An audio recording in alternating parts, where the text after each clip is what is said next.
All right, carry on. Okay, all right. Yeah, I'd like to thank the organizers and also the members of my team that have been involved in this research, but in particular also the many people at the Salt Lake City Forecast Office and the other forecast offices around Utah, as well as the Colorado River Basin Forecast Center that have done a lot of work and have worked with many of the parks and national monuments to provide information related to flash floods. But first, a little bit about the floods, the droughts, so the yin and yang of it. And of course, I have a bunch of links here for if you're able to get a hold of the slides. The one on the left is from the National Weather Service and their statement about the drought situation. And then Seth Ahrens is here and he puts out the western part of the Western Water Assessment for the Intermountain Climate Dashboard. And that's a very good resource to be able to look at that information as well. So if you're not aware of how bad it is, and it snowed heavily in Salt Lake City on Tuesday and continued, and that didn't even get as far south as Provo, So the southern part of the state is all of these NRCS SNOTEL sites. Everything, it's not just that they're red and below the 50% level, most of them are near their all-time lows. And then if you look at the drought monitor, you can see how bad it is from here in southern Utah all the way down into Arizona and New Mexico. So bringing it a little bit closer to home, looking at the NRCS station at Whitsoe, here the black line is what this winter's snow water equivalent is. The green line here is the median, what has typically happened at that site. And the orange line here is last year. So if it wasn't for the storm last weekend, it would have been the all-time lowest for the headwaters of the Escalante. And there's not a whole lot of skill in these forecasts, so don't take it as gospel, but this is an indication that things aren't necessarily going to get better for the rest of the spring. So we'll just have to see how that goes.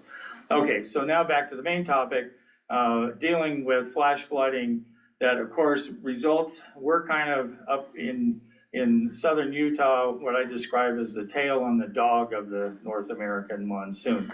The monsoon is really something that is associated with the Sierra Madres in western northern Mexico and then extends up into Arizona and New Mexico, and then occasionally we get some storms as well. So it's responsible for a lot of the precipitation, as I'll show in the next slide, in Mexico in particular, and a smaller fraction of precipitation of our seasonal total here in southern Utah. And then it's very much tied to the terrain. So, and I think most of you have experienced that here. So if we look at what fraction of the precipitation over the entire year comes during the summer season, in northern Mexico, that's over 50%. And then it extends into Arizona and New Mexico like that. And here in Utah, summer precipitation is order, say, 20–25% of the seasonal precipitation. So that's what's so critical, of course, that our snowpack is so limited here in the south. So what we've done is focus on lightning because, the situation of the area here in southern Utah is there's not a lot of measurements of precipitation, stream gauges, etc. But lightning is a good way to get a proxy for what's going on. And I'm going to focus on this box here that includes about 7 counties in southwestern Utah. And you can see that in terms of the density of lightning that happens in this summer over the last 4 years, of course, it's much higher in northern Arizona than it is here. But these blue splotches in here indicate where it is more intense on the higher terrain.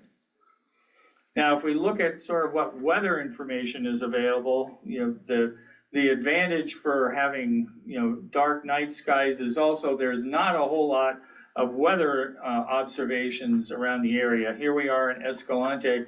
This is the USGS gauge for monitoring precipitation and stream flow. And there's not very many other weather stations around the area. This is the Whitso NRCS site. And I'll point out one more site, which is my wife Shelley and I spend a lot of time in Orderville down here. So this is on our roof of our house here. But what's important is also the Weather Service has the Cedar City radar, and it gives good information across southwestern Utah. But when there's terrain blockage, especially when you get as far as the Grand Staircase, then the coverage is a lot less. And this is just another depiction of that. So what does it take for a flash flood? Don't think it should come as a big surprise. We have a lot of impermeable surface, and so it doesn't take a whole lot of rain around here to give you the kind of conditions that if you have a catchment upstream of a narrow area, then you have the potential for flash flood. Because we spend time, the normal width of the East Fork of the Virgin River, which goes through Orderville. So if you drive down Highway 89, you've seen it. The normal width in our backyard is the width of this table, okay? But in the summertime, when there's a flash flood, mainly from Muddy Creek and upstream, then you have situations like this where the National Weather Service was putting out flash flood warnings for Colorado City, which has had the largest tragedy in terms of flash flooding, Zion, the East Fork of the Virgin, and then the Paria as well. And so my thing is when the flashes past my house in Orderville, I go down just past the Carmel Junction. There's a road that crosses the stream, and invariably there's somebody over there that wants to get across the river, okay? Now, in the normal times, it's not very big, but let's see. That's what it's like when on that August day, that normal little tiny stream gets really big. And so that's very common around here. Now, the problem with flash flooding, and that's why I asked this audience, because many of you can contribute and hopefully will contribute to this, reports of flash flooding are way underreported from what actually happens. And so if you look over time, if you look over time, it's only since, I keep pushing the down one, and now I've done it twice. Okay. There's many more reports since 2010 than earlier years, but only in recent years, and 2021 was the year for southwestern Utah that had the most flash floods, followed by 2022, and then last year was kind of a more typical year. So here in Grand Staircase, Mike Seaman has created a data set for the National Weather Service to look at the watersheds and the locations where, if you look at all the trail reports and what everybody thinks of as far as slot canyons, this was just zooming in on the Grand Staircase, which is the cyan, you can't see it. And so the orange shading here is the watershed, and then the little stream looking things here are where the potential for flash floods are. So when I look at this data set, then I go, well, in Orderville, there's a couple of canyons that you don't have in your list, you know. So I turned Sherlyn Hilton in our group. Can you objectively, using a digital elevation model, come up with a way to figure out where the slot canyons are? And this is still a work in progress. This is not the end all and be all, but she's part of the way along. I kind of look at this, and many of you have much more experience in terms of where these locations are, and would love to have that kind of information. But our working definition right now is a slot canyon is at least 2 kilometers of stream bed with a 200-meter stretch enclosed by 30-degree slopes. Nobody's going to be able to outrun a flash flood over a 200-meter space, and there's also a width requirement. But she's working now on trying to define, like Mike was, as far as where the actual upstream watersheds, because it's how much water is actually falling in those areas that's going to create the risk. Okay, so where have the flash flood reports been? So this is for 2021 to 2023, or the black X's, and the blue ones are 2024. And so, and this is for the Grand Staircase area only. You can see down here where you have on the Paria many reports, and we've had fatalities in that area. You can see here in Escalante where most of these reports are only because of the USGS stream gauge. So when it goes over a certain level, then the National Weather Service will treat that as a flash flood. And then you can see also up here in Capitol Reef as well. So there's a lot more that happen that don't get reported necessarily. All right, so what about in time? So this is the ones in the last 4 years. Again, the number of warnings that the National Weather Service has put out has been, the most was in 2021, and then last year was much less. So the National Weather Service has flash flood warnings, which are, they're imminent, they're happening. And then for the parks, they've gone to a flash flood potential rating, and I think people here in Grand Staircase may be aware of this. And so what this is to give more specific information as far as places that are more likely to have that happen. So in this particular case, this is kind of the example of getting the information out in social media. This was that day with a lot of lightning here upstream of Escalante up here. And so that led to the highest discharge in the 4 years that I looked at from the stream gauge here. So I'm wondering if people that have been here in Escalante, that should have been a big event. And there was some social media about that. But then Seth informed me of what is the most recent monster event.